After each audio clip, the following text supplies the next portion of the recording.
Hey guys, Group 2 here, and today we're going to talk about the approach or theology of liberation in accordance with the Bible and biblical scriptures. So we've provided a quote here from Gustavo Gutierrez from his book, A Theology of Liberation. And here he says, "If there is no friendship with them, the poor, and no sharing of the life of the poor, then there is no authentic commitment to liberation, because love exists only among equals." So I know you're probably wondering, hey, what the heck does this mean? What is liberation approach? What are y'all talking about? And so I'm going to pass it on to Melanie to explain what the liberation approach actually means. The liberation approach means reading a text from the perspective of a member from the lower socioeconomic classes, who has suffered marginalization or oppression by the higher classes.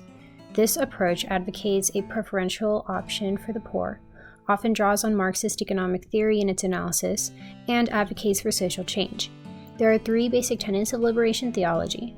First, the poor are encouraged to be active agents in liberating themselves from economic exploitation to overcome poverty.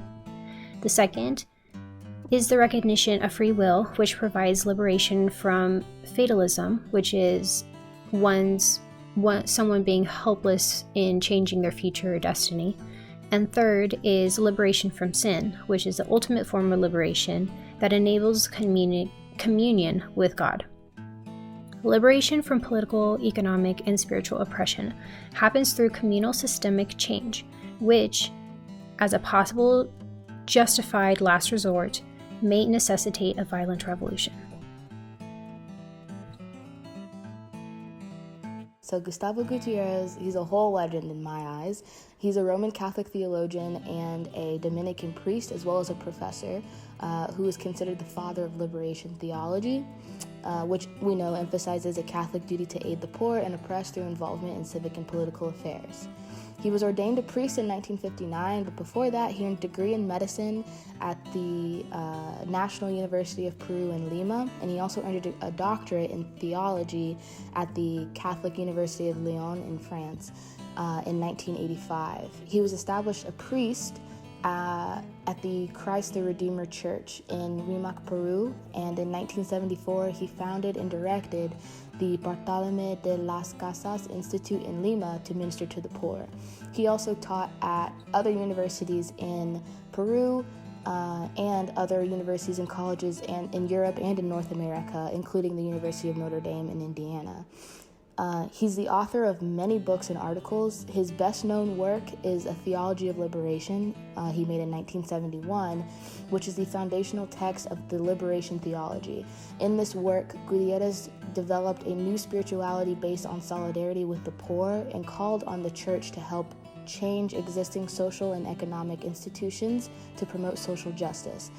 Although liberation theology had a great impact, especially in Latin America, it was less welcome in Rome and in other parts of Europe and in America because of its Marxist overtones, and Pope John Paul II accordingly sought to limit the influence of it in 1980.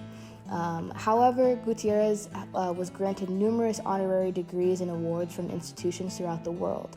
In 1993, he was made the member of the French Legion of Honor. In 1995, he was named to the Peruvian Academy of Language, and in 2002, he was inducted into the American Academy of Arts and Sciences. So as of today, Gutierrez is 91 years old, and he's living his best life. The birth of the liberation theology movement is usually dated to the Second Latin America Bishops' Conference, which is held in Medellin, Colombia, in 1968. At this conference, the attending bishops issued a document affirming the rights of the poor and asserting that industrialized nations enrich themselves at the expense of developing countries. The movement's seminal text, Theología de la Liberación, A Theology of Liberation, was written by Gustavo Gutierrez, a Peruvian priest and theologian. Other leaders of the movement included the Belgian-born Brazilian priest José Colombian and Archbishop Oscar Romero of El Salvador. The liberation theology movement gained strength in Latin America during the 1970s.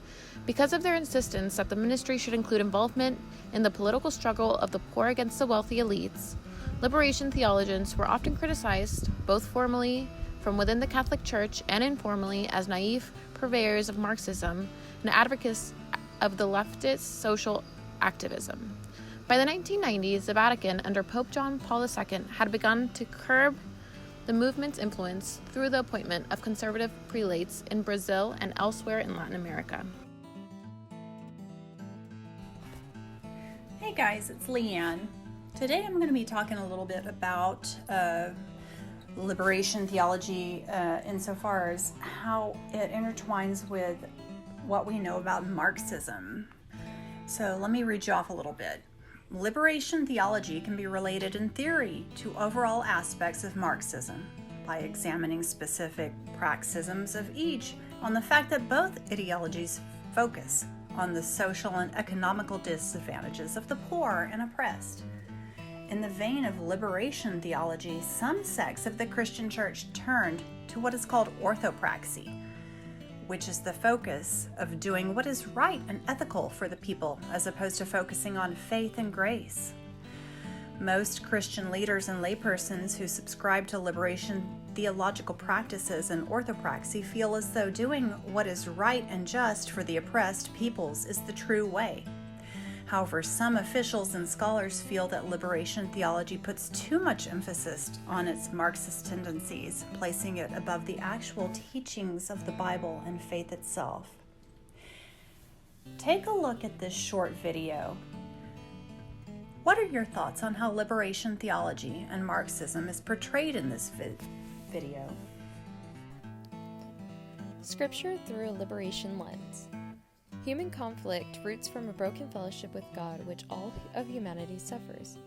Those studying liberation theology point out how liberation theology describes sin in the relationship of people who are oppressed by structural and corporate injustice and the need to liberate those who fall victims to corruption. It does not strictly focus on sin in terms of an individual's rebellion against a holy and righteous God, because there is no room for attending to universal norms of ethical behavior. It is wrong to ignore the sins of the individual completely. However, one can forget to seek out the evidence of structural corruptness while acknowledging the sinfulness of individuals who reside in those structures. The Bible does not tell stories of good oppressed by evil. Instead, it emphasizes the good one enduring suffering in the place of a people who are wicked and purchasing good for them. Throughout the narrative of the Bible, even those considered victims are evil because they are sinners in desperate need of saving grace.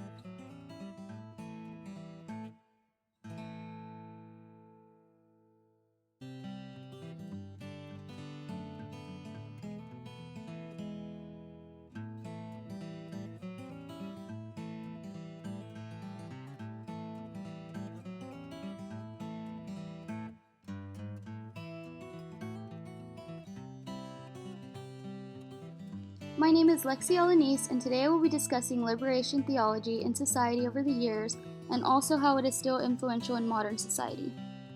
By the late 1980s and early 1990s, the movement had begun to lose its push as new economic as well as social concerns arose that liberation theology could not directly address. Even the once New Age theories of liberation began to seem outdated during this time period. The Vatican's continued pressure against the movement began to take its toll, by arguing that liberation theology could lead to the disunity and excessive focus on material success.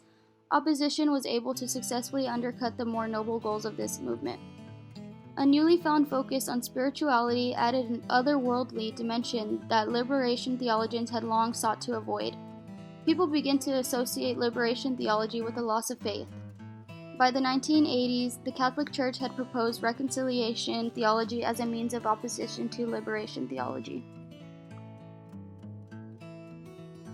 Next, we're going to talk about how liberation theology plays a role in modern society. Although liberation theology's popularity seemingly fell along with the Berlin Wall, this is simply not true. In fact, liberation theology changed the role of the church in Peru and all of Latin America forever. By giving a voice and sense of empowerment to the impoverished, liberation theology held the church accountable for the welfare of the lower class, which in turn helped to recognize the vital role of social injustice in Christian teachings. Liberation theology is thought to have brought the focus of the church away from solely eternal salvation to the more pressing necessity of earthly liberation of the poor from oppression and suffering. Even in modern society, liberation theology aids Latin America's political efforts to obtain a democracy that overcomes poverty and social injustices. All in all, liberation theology continues to thrive within civil society movement and Christian-based communities.